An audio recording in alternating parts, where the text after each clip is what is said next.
Again, it's 7 o'clock on February 2nd. The Board of Selectmen has not seen my budget presentation yet. The Board of Education has not yet seen the superintendent's presentation. So this is in conformance with the verbiage in the charter so that both of those boards can begin their deliberations on our recommendation. So this is the very first step in the process.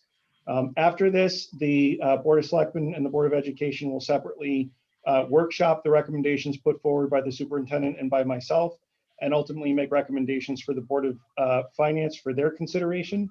Once the Board of Finance makes their recommendations as to what the joint budget should be, that will be forwarded to the voters of the town for their judgment and determination at a referendum to be held in May. Before I go into my presentation, I'd be remiss if I didn't thank the department heads who work for the town side of the budget for their work in putting their recommendations to me together. They really know their budgets best, and for them to put the thought and consideration into their recommendations that they do makes this process a lot easier.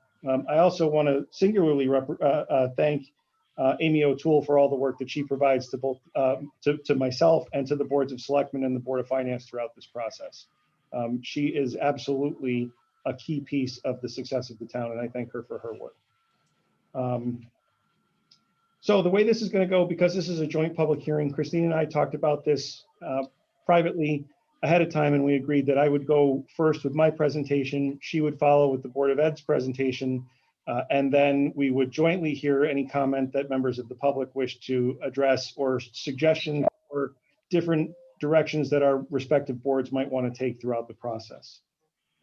I would remind folks that when they do speak, if they could kindly state their name and their address, that's to keep us both so that we know who's speaking, so Peg can record that information in the minutes, and also so that we're in compliance with the executive orders that allow us to do this by Zoom. So with that, I have a brief presentation. Well, I'll maybe not so brief, but it's a presentation anyway. And I'll go through what my recommendation is, and then over to Christine, and we'll take it from there.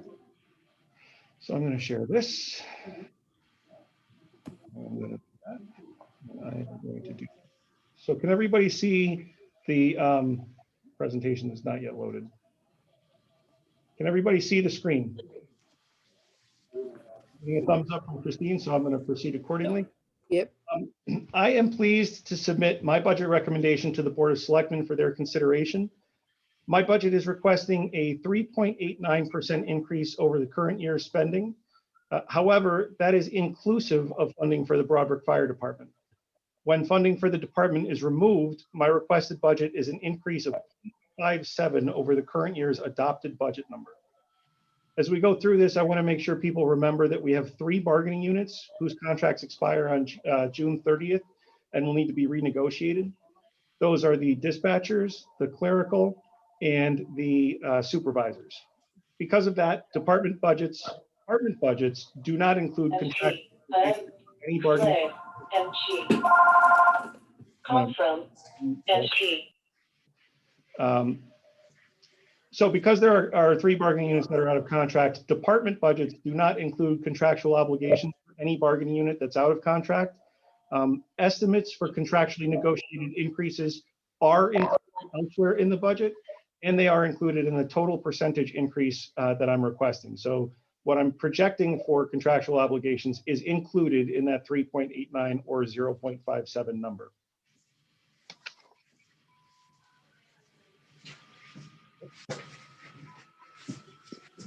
So hold on a second here. I want to,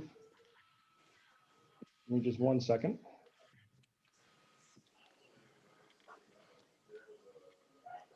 Okay.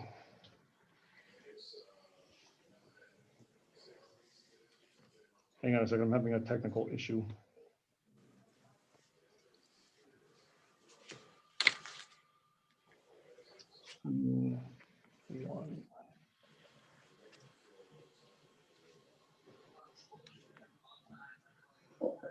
How's that? Good. Thank you. Okay, so my presentation only looks into funding recommendations for the next fiscal year. Later in the budget process, probably at the end of the selectmen's portion, but certainly in the Board of Finance portion, more information will be available, particularly in terms of state funding. That'll allow us to do a deeper dive into revenues. But I did want to highlight that this year's grand list increased by 3.42% over last year's, which is the largest increase by far in the last 5 years. So when town ordinance 20-1 was presented, we committed to showing that the voters that existing funding supporting fire protection was not being repurposed as had been done previously. This budget does. We've identified $549,854 in expenses used to support the fire district, the Broadbrook Fire Department rather, including department funding, the fire marshal, workers' compensation costs, communication costs, and employee benefits. With funding for the Broadbrook Fire Department still counted in the budget, my budget increase would have been 3.89. Without the Broadbrook Fire Department funding in the town budget, I'm proposing an increase of 0.57% or $94,000 over the current year's adopted budget. This chart, the chart on the left shows how funding would have been recommended if Broadbrook Fire had still been included. The chart on the right shows that the funding associated with fire protection has been removed from the recommendation. So you can see if you're looking at the orange slice, there is money that has been removed from my recommended totals. This chart, it's called a waterfall chart. This shows that the town has converted over to the uniform chart of accounts. The chart shows which cluster of departments, according to the uniform chart of accounts, are seeing changes in dollars appropriated and what percentage change that represents over the current year for that cluster. So the uniform chart of accounts breaks things down into 5 categories: general government, public safety, physical services, community services, and miscellaneous. This shows where the percentages are going up and where the true dollars are going, or down in the case of public safety, because we're taking the fire department costs out of the town funds. This slide breaks down the departments that are in the general government category according to that uniform chart of accounts. The selectmen's budget is flat funded from the current year to next year. I am recommending that the assessor's office increase by 0.9%. I'm recommending a decrease in the tax collector's budget in the amount of $7,611.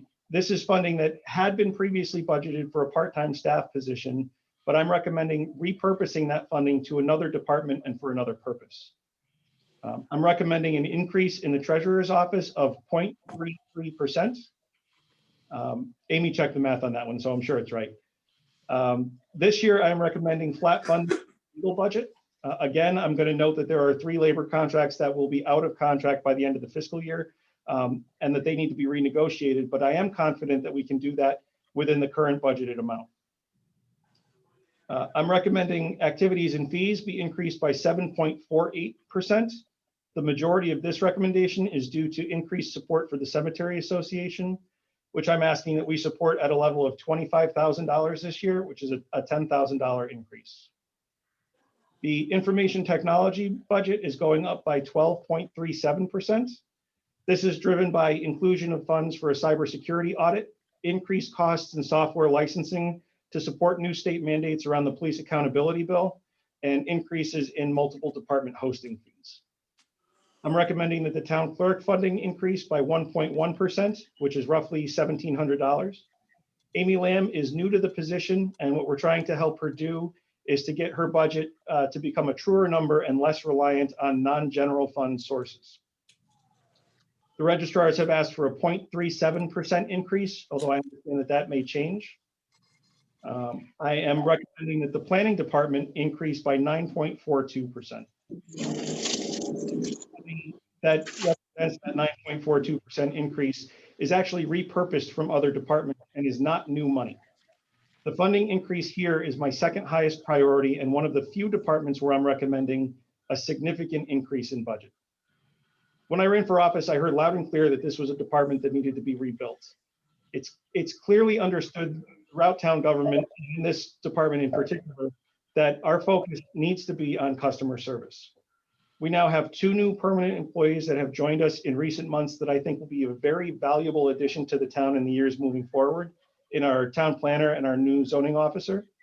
The funding increase that I'm requesting would support the work being done within the planning department on some key issues by retaining as a consultant the person who has been serving as an interim town planner, but in a slightly different way. So we would retain services of that individual, but without having to incur the benefits or pension costs that typically come with full-time employment. The department will be working, the planning department will be working on a number of key initiatives moving forward, including the Broadbrook Mill remediation and redevelopment, resolution of the South Road ownership issue, implementation of the Warehouse Point Village study, implementation of our plan of conservation and development, review and rewrite zoning regulations as necessary, encouragement of economic development opportunities, and grant writing and implementation. None of the money requested in the increase in the department's professional services line, which is what drives the requested increase in the department, is new money. It repurposes previously budgeted money from the First Selectmen's professional services line, the tax collector's part-time line, and the Economic Development Commission's professional services. The next category is public safety. Here, the police department is my biggest priority, and their funding request is my most significant ask. The chief and deputy have developed a concept that would put our police department on the cutting edge of preventative policing by standing up a mental health team within the East Windsor Police Department. The team would be comprised of a licensed clinical social worker who also is a fully certified police officer and holds an MSW, and would be supported by 2 part-time social workers. This initiative will work closely with the Youth Services Bureau that already exists in the Department of Community Services. It'll be housed outside of the police department, but still in the town hall annex. And the unit will focus on increased support for residents with mental health issues throughout the community. The chief and the deputy have done a great deal of research and planning for this, and they can explain their concept in greater detail during our budget workshop process. I think many people would agree that this type of innovative police work is needed here, and it's another example of why our police department has the support that it does within our community. Overall, the police department budget is recommended to go up 4.33%, largely due to contracted increases and to this new initiative. The emergency management budget increase reflects 2 things. The already approved stipends for the emergency management team and for town access to the Everbridge communication system. The stipends, as you'll recall, are for 4 people: the police chief, the deputy, Lieutenant Carl, and Judy Tweely, who provides administrative support to emergency management. The chief has told me that because of the adjustment that was made in the middle of last year, there will be no adjustment to this stipended line until fiscal year 23-24. I think 2020 showed us all how important these folks were when disaster really strikes. And I think that this is an appropriate place for our budget to be, and I support that. Everbridge is the town's access to send out emergency notifications and weekly townwide update calls. So that has been something that has been really ramped up during my term and has been very, very popular amongst people who receive it. The building department is now located in the public safety cluster. That's another change from the Uniform Chart of Accounts. So in Rand's budget, the professional services line has typically been funded at a level of $20,000 for many years, although usually he doesn't spend that money and returns it. I'm recommending that we increase this budget by $10,000 in anticipation of what should be some significant inspection work that needs to take place in the next fiscal year. Gravel Pit Solar is likely to be coming online within that time. The Silverman Group distribution facility is likely to be coming online. Hopefully Calamar will a number of other exciting opportunities that are in the pipeline. And quite honestly, if we want to focus on customer service delivery as a priority, we need to make sure that Rand has the tools in the toolbox to do that. Rand also requested funding to make his part-time clerk full-time and to add an additional part-time inspector, both of which I couldn't justify funding, but I do think that the Board of Selectmen and the Board of Finance should have discussions about that. Based on my proposal, an increase of $10,000 in that professional services line, the department would be going up by 4.51%. Next is physical services. This is public works, road maintenance, sanitation, town properties, and the building committee. The recommended increase in public works reflects the recently settled labor contract, which included a full-time wage increase, but also eliminated longevity and standby pay. I'm also recommending sufficient funding here to increase their part-time help, just to pick up more hours, particularly during the summertime. I'm recommending the town property increase by 2.68%, and I'm suggesting keeping road maintenance flat this year. Sanitation costs are expected to go up by 6.37%. Rising sanitation costs are a significant municipal issue throughout Connecticut, and it's just expensive to try and get rid of trash. So Len will speak more to this budget and what's driving it during the workshop process. But I do also want to note here that we are again foregoing a hazardous waste collection, which would be an additional cost of about $20,000. Community services involve senior services, the Elderly Commission, social services, libraries, recreation, and the Historic Preservation Commission.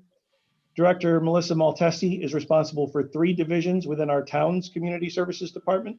Those are senior services, social services, and recreation. For senior services, I'm recommending an increase of 0.46%. This is just the increase for part-time pay due to a minimum wage increase, and it also covers longevity as is required by the contract. Melissa noted that her budget last year was where she anticipated needing it to be, but because she didn't really have a chance to implement it as she had envisioned this time last year because of COVID-19, she wanted to stick with her previous assumption for another year. So the only change in there is the longevity and that part-time increase. For social services, I'm recommending an increase of 0.25%, which just covers a minimum wage increase for 1 part-time administrative assistant. And for recreation, I'm recommending an increase of 1.53%. This includes, again, a minimum wage increase and supplies for the splash pad. For our libraries, I'm recommending an increase for the Broadbrook Library of $7,500 and for the Warehouse Point Library of $10,500. Miscellaneous. This cluster is capital, debt service, employee benefit, contingency, and there's something else in this mix that I forgot. I broke out all the employee benefits so people could see that. The miscellaneous cluster includes debt service, capital, employee benefits, and contingency. Increased recommendation, I'm recommending debt service go up 2%, which is pretty standard for what we've done for the last 10 years. I'm recommending that the capital outlay be flat funded this year at $920,000 for CIP and $94,668 for lease purchase payments. I'm going to actually go into more detail on why I want to do that in a moment. Employee benefits are anticipated to go up by 6.46%, which is largely driven by health insurance cost increases. We're currently budgeting an 8% increase in health insurance, but we do think it's very likely that that number will come down throughout the budget process once we get a more final rate increase number from our carrier. That number isn't available yet, and they recommended budgeting at 8% at the outset just to be safe, but we do expect that that number is going to come down. Contingency is recommended to increase by $12,000. Again, we come back to those 3 bargaining unit contracts that'll be expiring on June 30th.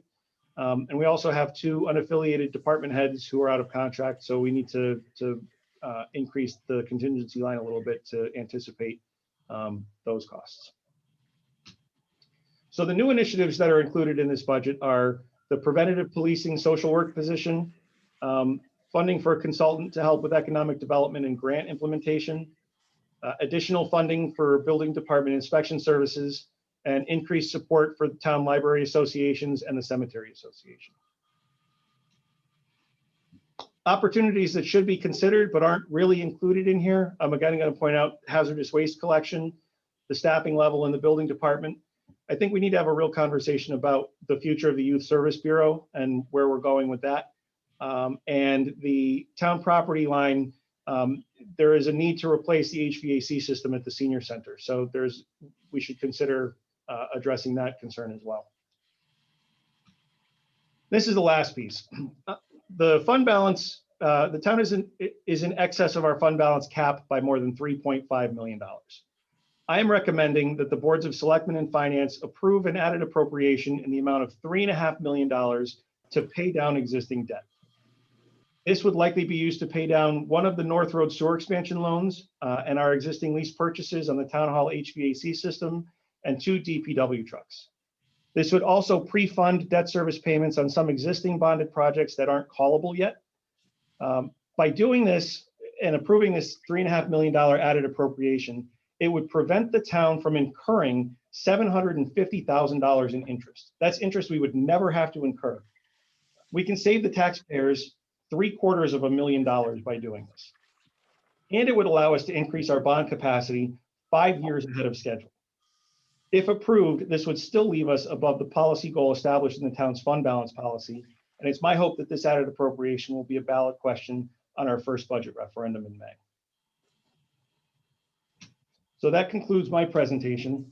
I will turn it over to the superintendent for hers.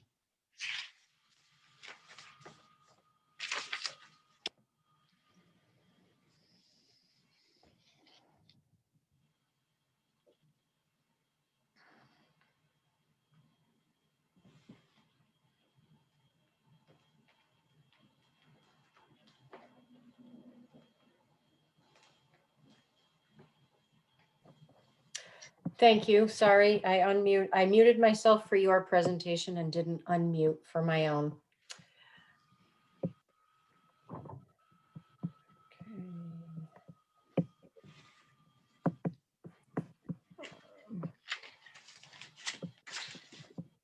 Hold on.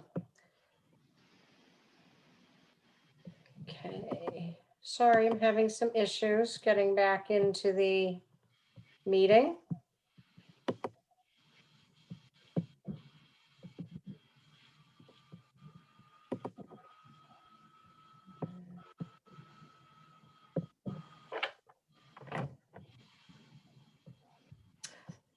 Hi, thank you. I apologize. I've been had an issue with my computer.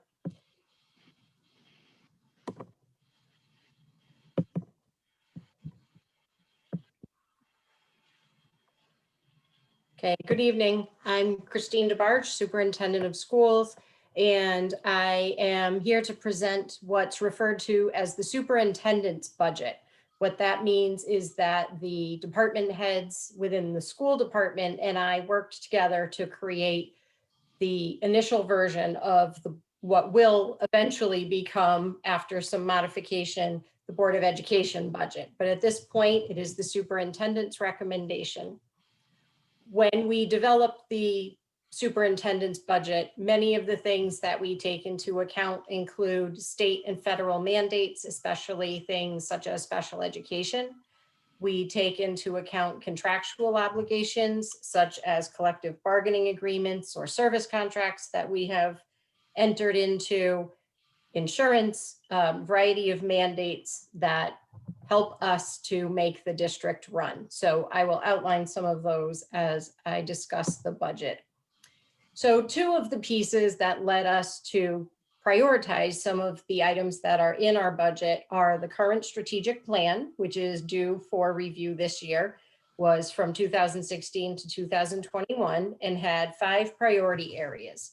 You could see curriculum, professional development, family and community engagement, physical plant and operations. Some of the priorities within those groupings include the use of assessment, technology, our student success plans, which leads us to talk about pathways of career choice for our secondary students, summer school, our social emotional learning, and variety of course offerings. Within professional development, we consider also our social emotional support for students, our math instruction and new curriculum materials, update resources for other curricular areas, and we provide professional development specifically for one new course that will be offered at our high school in the fall. Within community engagement, some of our priorities include translation services, which is also a mandate, home visits for our students who are currently experiencing disengagement from school or challenges under COVID, but we access home visits with families throughout the year. And then making internet and meals available for families, which has become a highlighted priority during COVID-19. In addition, some of the physical plant priorities that we considered in building this budget were maintenance budget for the repairs of buildings, our HVAC system, which most folks know is a priority area under COVID, and then sanitizing and disinfecting plans. Within operations, we have created virtual tours for our family and incoming students. We have reestablished middle school sports and the late bus, and have also instituted use of our computers for students from pre-K through 12, which became an instant priority when we moved to remote learning for COVID. So in addition to taking those areas of the strategic plan into consideration when prioritizing the budget, we also took into consideration the newly adopted Portrait of the Graduate. This is work that the Board of Ed and the administration and all of our staff worked toward so that we could create a vision of what East Windsor students would be like when they graduated from our schools. The community gave a substantial amount of input as this document and set of goals were created. Within the priorities outlined in the Portrait of the Graduate, we consider our coursework that's offered, as well as the pathways that I mentioned, so that we can support students in a variety of post-secondary goals. We also focus on our social emotional work when we're talking about our students becoming self-aware individuals. And with the goal of them becoming responsible citizens, some of the budget priorities included our sports and after-school opportunities. In addition to the town and school department priorities for our students, we also had to look at some additional priorities that we've had in the forefront since we have moved to off-site instruction and then to a hybrid instructional model with COVID-19 since last March. These have definitely been priorities and need to continue to be priorities, especially with grant funding through the federal and state Department of Ed for COVID-19 relief and recovery. So some of those priorities that are built into this budget include the provision of summer school, which we would hope to address students who have been disengaged since we've been more remote, or those who have had academic challenges. We are looking to build in additional academic interventions to maintain or increase the academic supports we have for our struggling students.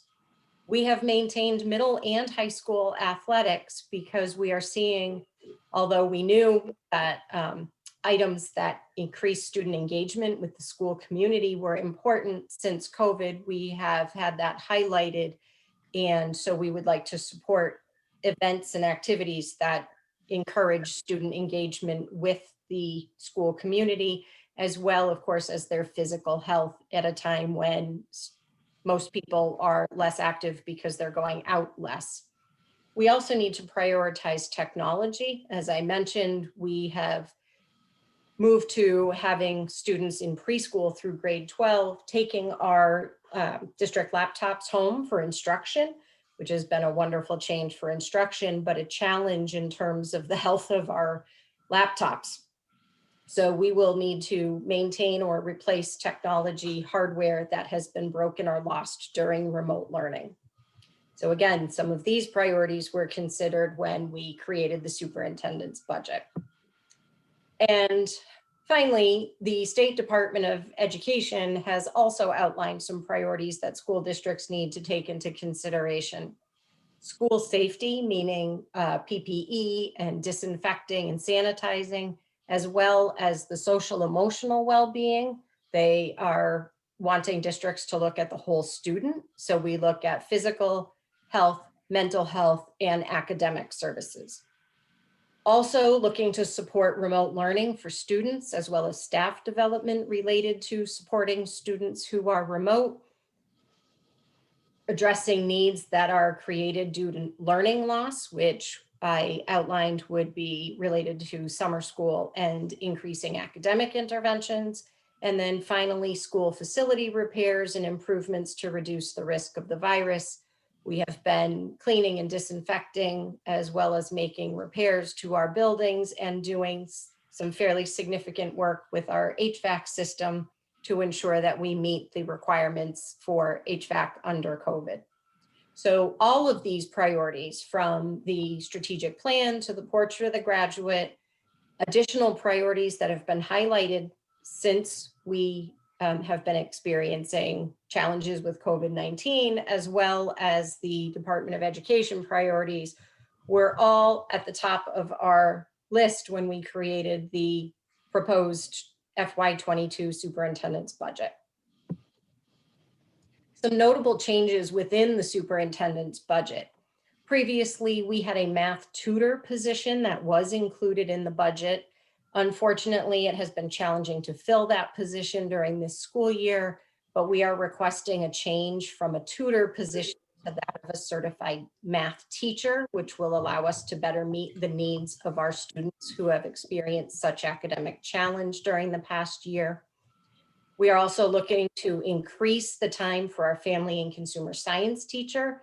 In a previous budget, her time was decreased to a 0.8, so she was working 80% of a full-time position. We are requesting that it go back up to full-time.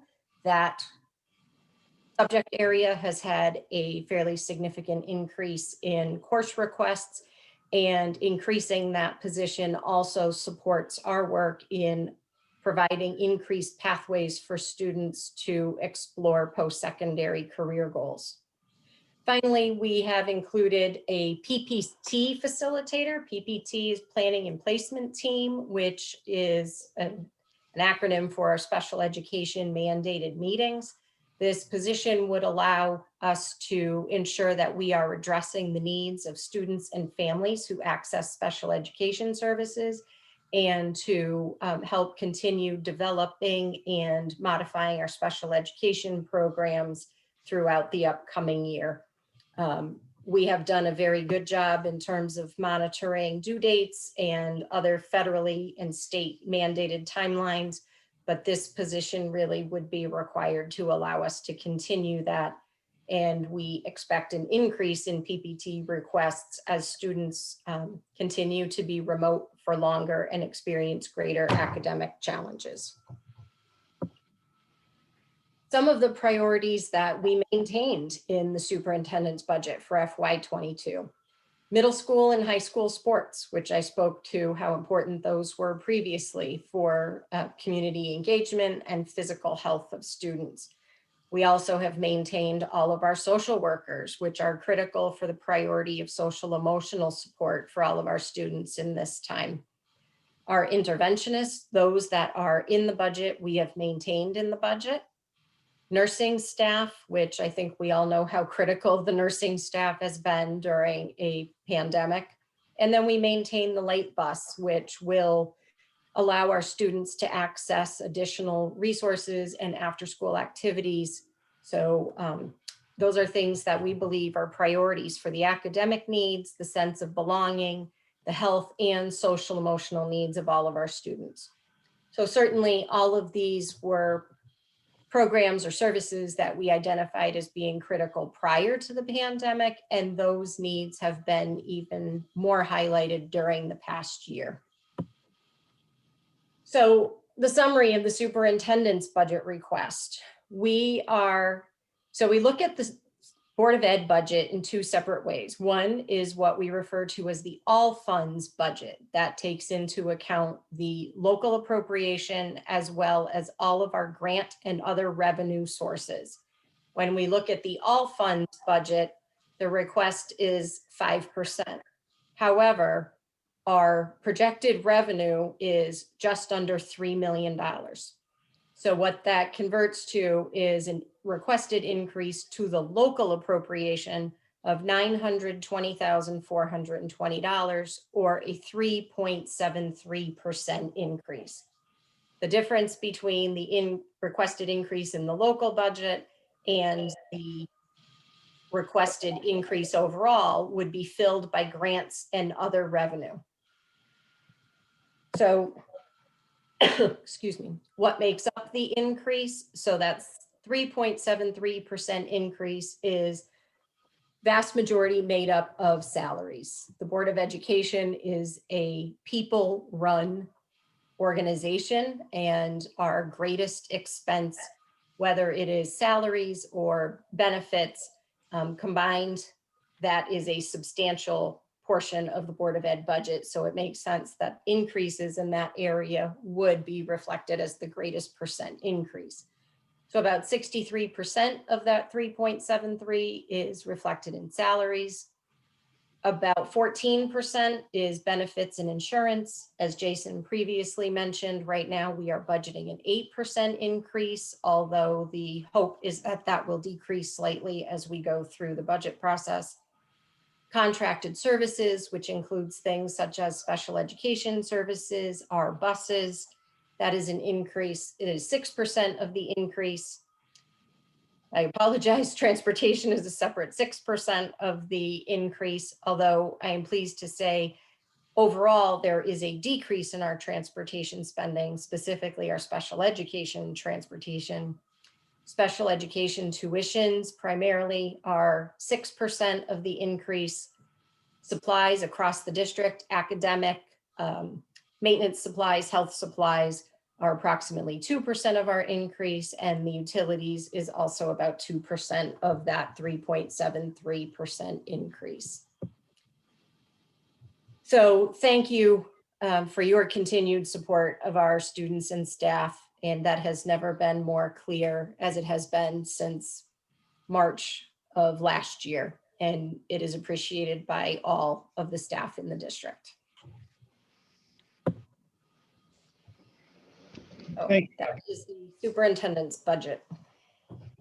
So we've now had the town budget presented and the first selectmen's budget presented and the superintendent's budget presented. Again, before we open this up, this is the first step of a very long process. So the next step for our respective boards will be for the Board of Selectmen to do a deeper dive into my proposal and make their recommendations, and for the Board of Education to do the same for the superintendent.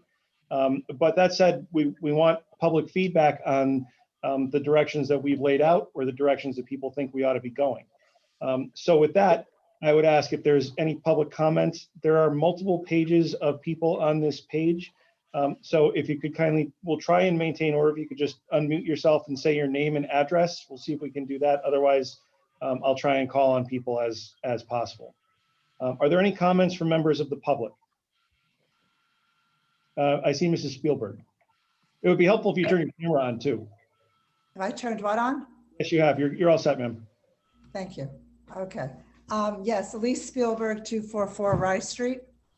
And I'm going to be speaking on behalf of the library. So on behalf of the Board of Trustees of the Library Association of Warehouse Point, we really appreciate the support for the library. The recommended increase is badly needed for the principal library of East Windsor.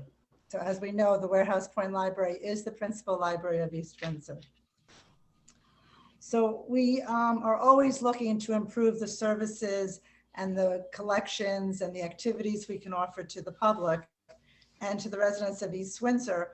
And a lot of those are technology-based online resources and books. And with COVID, it's been even more challenging. And we found that we've really had to just add additional resources to meet the varying needs of the public right now. So all your additional support is so greatly appreciated. We really could use it. So thank you. Thank you, madam. Other comments from the public?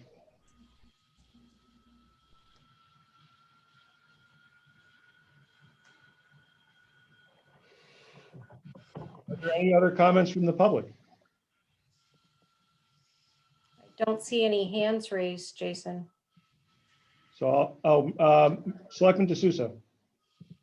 Yeah, I just want to say how encouraged I am as a resident, and I'll speak on behalf of myself as a resident in town. The grand list being increased by 3.42%. That's a win for East Windsor, and it's a win for our budget. I have a couple of questions on the Board of Ed side, but she answered it when she said the translation was mandatory. I wasn't aware of that, so I've got that clarification. And I'm glad we have the money for the fire department being backed out to the fire department and not being reallocated out. That's a win for the town. But I just question, is there any increase that the Broadbrook Fire Department might be looking to do? Or did you talk with them and you're all in agreement on what's being transferred over for this year? So your question, I presume, is to me, and the question is about funding that I've identified as previously supporting the Broadbrook Fire Department that I've identified to take out. Is that right? Yes. Yeah, that was done in consultation with the town treasurer and with the Broadbrook Fire Department. So we believe that we have identified everything that would cover that. But as the process goes along, if there's something else that were to pop up that was overlooked, our finance director will flag that for us and make sure we're aware of that before moving forward. Again, the intention is for that, all of that funding to be removed from the town's general fund budget prior to the selectmen recommending that to the Board of Finance. So included in there right now. It will be, my intention is to ask our board to take that out prior to us sending it to the Board of Finance. The reason for that is because we want to be able to show in a transparent way to the voters in town that we're maintaining our commitment from the fall, that money wouldn't be repurposed. So the best way that I can think of to do that is to show that initially in there and for the board to take a conscious motion to remove that funding that has been identified. So that motion will be logged and identified. Okay. So that's what that is. I see Mr. Turner, and I'm on page something else here. So we'll start with Mr. Turner for now. Okay, thank you. Tom Turner, 89 Rockville Road, Broadbrook. Go ahead, sir. The floor is yours. Oh, okay, I wasn't sure. This is the first time I've ever done this. So I just want to voice my concern because I know this has been going around for at least the last year since my daughter did apply and to get accepted into the Suffield VOAG program. I understand that there's initiative to cease transportation for the kids the students going to Suffield. I want to see what the status of that is and what the resolution is. I understand that some are saying, well, we want to select Rockville. I don't understand why. I don't know how many people attend Rockville, but I know most of the people are preferring Suffield. But regardless of that, I want to see what we can do about ensuring that we have transportation to Suffield. You know, she's halfway through her first year. And to be told, well, no, they don't want you to go to Suffield anymore. And I don't know where the whole idea came from, or I don't know how it unfolded. But what I do want to do is see what it's going to take to ensure that we secure funding to make sure these kids can get to school.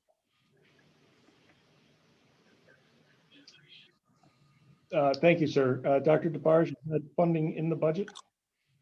It is not, but that is a topic that the Board of Ed and I will be discussing as we go through the budget workshops and at upcoming Board of Ed meetings.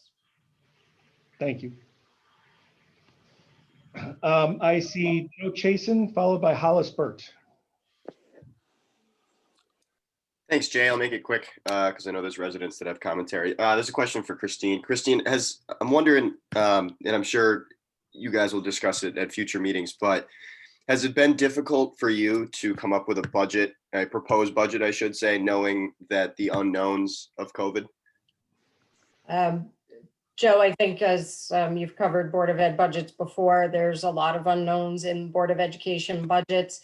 I think it's fair to say between tonight and when the Board of Ed votes on this budget, there has potential for significant change. The town has had to deal with substantial changes in special education services in past years. So that is a real and constant factor with Board of Ed, and that is not just related to COVID. Thanks, Christine. Appreciate it. Sure. Hollis. Hollis, we can't hear you.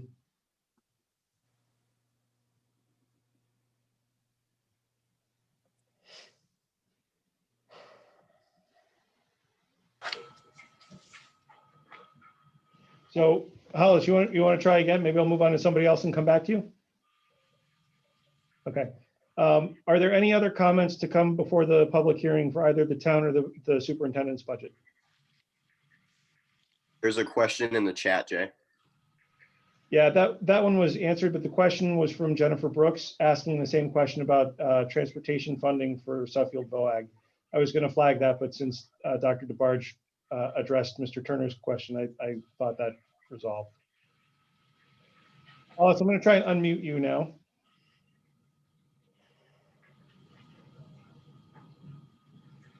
I'm sorry, we still can't hear you. If you'd like to type it in the chat, I'm happy to read your comment.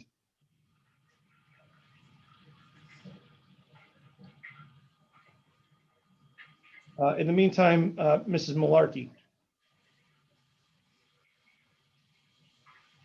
Hi, can you hear me? Yes, ma'am. Hi, thank you. Michelle Malarkey, 43 Graham Road. I would also like to reiterate my support for the Board of Education budget to include funding to Suffield AgriScience. The Board of Ed, is well aware of my support for this program over the last several years. But as there is a wider audience here in town, I just want to emphasize how good a fit this program is for our overall town. One of the things, I don't know if it was in the last election cycle or maybe the charter revision or some documents I've been reading, and there seems to be a theme of, even though the individual boards have their individual, mandates and focus, that, to move forward as a town, we want to consider sort of the overarching goals of the town.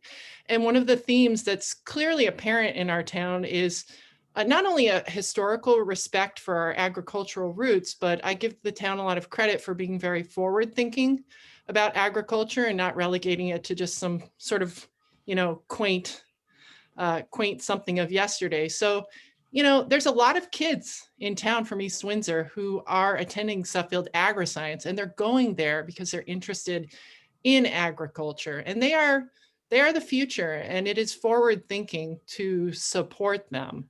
And we are really just asking for continuation of transportation. That is just one bus. It's a very, very small amount of the overall budget. And I'd like to see it continue, because even though legally, the children of East Windsor have the right to attend Suffield AgriScience, without transportation, that really is just closing the door for a number of students. And I'd also like to put it out there that, I personally know a number of students in that Suffield AgriScience high school program whose families moved to towns specifically so that they would be in a sending town for that program. I know a family who moved out of East Windsor for that reason, and they had children who would have attended, Broadbrook Elementary, certainly. So that's something to think about when people discuss, property values. We are still one of the few affordable towns in this corridor where you can buy a house at an affordable price that has land. We're a right to farm town. That is a great fit for families. You throw in the access to agri-science and all the resources that the Suffield AgriScience program has, that is a really good asset for our town. And I just want to make sure the community understands that beyond my immediate family needs. I'm very sincere. I'm not sure everyone really understands how much value added that is. So thank you. I just hope that the Board of Ed budget overall will be supported, and certainly supported enough so that they can include that one bus. Thank you. Thank you, madam. Hollis, you want to try again?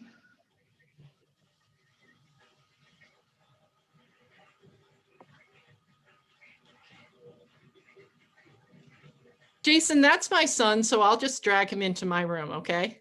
Where Perfect. my audio's working. All right, thank you.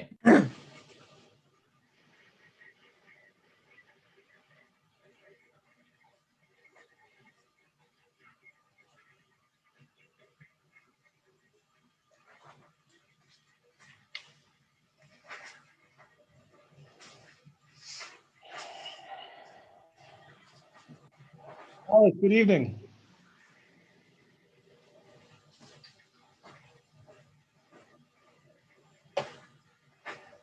Good evening, Hollis. How are you? Hi, sorry for the technical issues. I honestly don't know what happened. Hi, I'm Hollis, 43 Graham Road.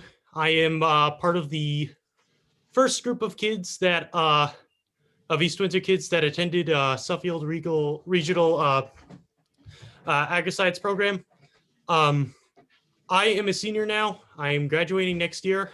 However, I would like to ask for transportation funding next year for future kids. This program is excellent. It has a lot of resources and facilities. They have a large animal facility, a greenhouse, an aquaculture lab, a showing ring, and a large tract of land right near the school. Additionally, I get to network with kids every day from the many other towns that attend the program. Many of these towns are agricultural based.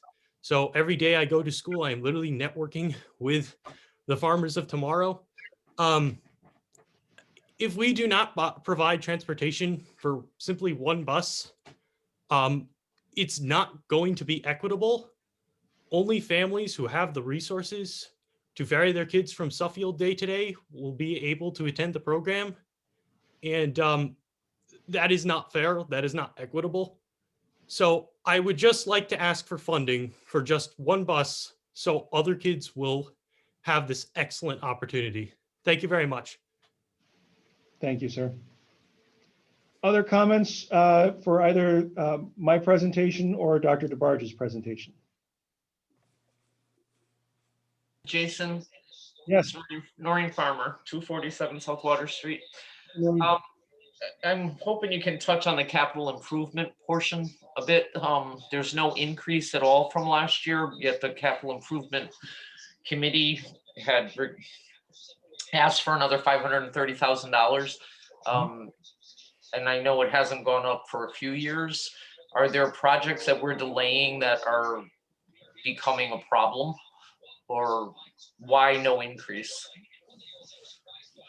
Well, I'm gonna defer on the first part of your question, and I'll answer the second part. And the reason for that is just I don't have the list in front of me. But what the proposal is intended to do, and if successful, if the Board of Selectmen and the Board of Finance approve that $3.5 million added appropriation that goes to the voters, there is included in my budget that $94,688, I think, for lease purchase payments.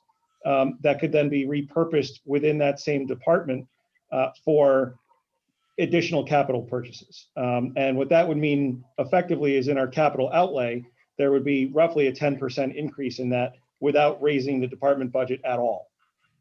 So I'm trying to use the money in a smarter way. And also what would likely happen is if we were to pay down that $3.5 million worth of outstanding bond debt, we could again accelerate when we would be able to issue new bonds also without increasing our debt service line. So it's a several step concept. Amy and I have worked diligently with other town departments to try and line those pieces up, but we're not quite there yet. What we do understand is that the first piece of that is going to be whether or not the voters would approve the added appropriation to pay down existing debt. If they reject that, then we're kind of back at square one. But if they do approve that, and I find it unlikely that a reasonable voter would look to say, I don't want to pay down debt and forego, and I would rather incur $750,000 in interest rather than foregoing it. So it's step one of a process that Amy and I have been working to develop to put the town in a better position to do some longer term capital improvement projects.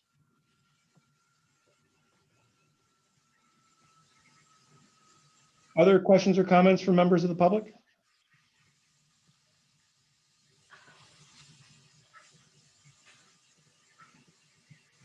I'm going to ask once more, any other comments from members of the public?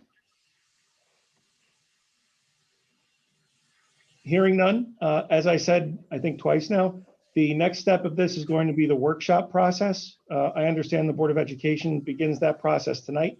The Board of Selectmen will pick ours up in 2 weeks. And we will begin doing a deeper dive into our respective sides of the budget before making our recommendations to the Board of Finance. My target is to have this to them, I think by March 4th is when I have kind of charted out our budget will be sent to the Board of Finance, certainly sooner if possible, but I think that's a realistic target. So if there's no other comments from members of the public, I'll conclude tonight's public hearing at 7:56 p.m. Thank you all very much for taking the time to join us.